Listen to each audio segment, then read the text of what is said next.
Kylian Mbappé a mis le feu à tweeter depuis un restaurant à Marrakech.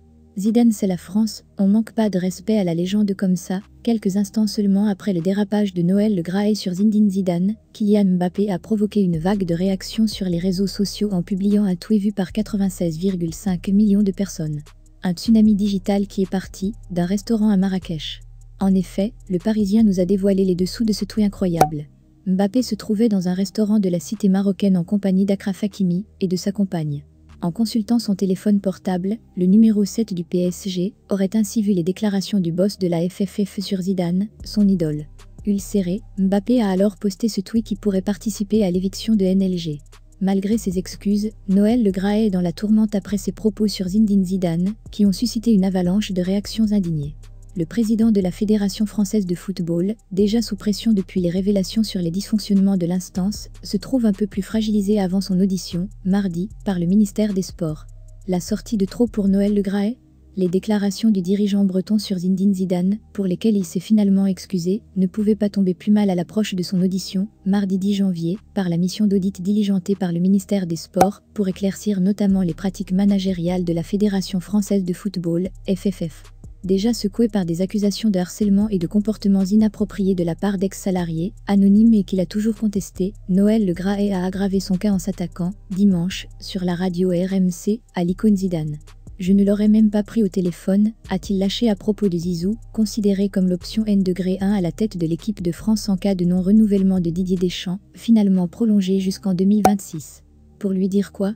Bonjour monsieur, ne vous inquiétez pas, cherchez un autre club, je viens de me mettre d'accord avec Didier.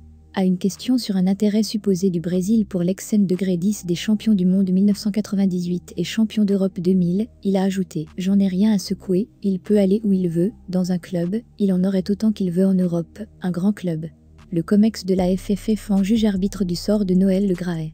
L'ancien maire de Guingamp, d'habitude peu enclin à l'autocritique, a pris la mesure du tsunami, provoqué par son intervention en présentant ses excuses personnelles à l'ancien meneur de jeu, comme le lui avait réclamé, dès dimanche la ministre des Sports, Amélie Oudéa-Castéra.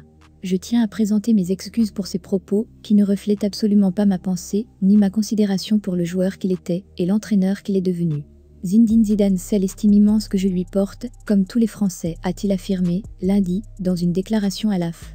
De Kylian Mbappé, qui a jugé sur Twitter que l'on ne manque pas de respect à la légende comme ça, aux ex-coéquipiers de Zidane en bleu Youri Djorkaeff et Laurent Blanc, en passant par le Real Madrid, outré par des paroles indignes, Noël Le Graët a fait l'unanimité contre lui. Zidane, c'est la France, on manque pas de respect à la légende comme ça. On ne peut pas manquer de respect à des anciens joueurs de l'équipe de France, encore moins à une légende internationale comme Zinedine Zidane, a abondé Hugo Lloris. Alors qu'il commentait sur TF1 sa retraite internationale, le capitaine des Bleus a dénoncé des propos inappropriés.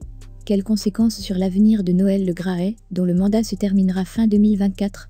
Lors d'une conférence de presse lundi, Amélie Oudéa-Castéra a appelé le comité exécutif de la FFF à prendre ses responsabilités.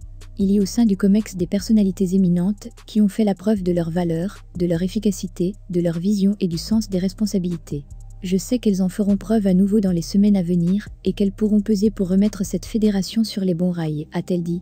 Techniquement, le pouvoir politique n'a pas la possibilité de destituer le président de la FFF, ce qui provoquerait par ailleurs le premier de la Fédération internationale, FIFA, qui prohibe toute intervention étatique.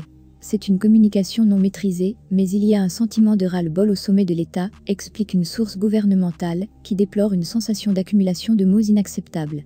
Il a pété les plombs, estime la même source, qui relève un niveau de consternation assez élevé.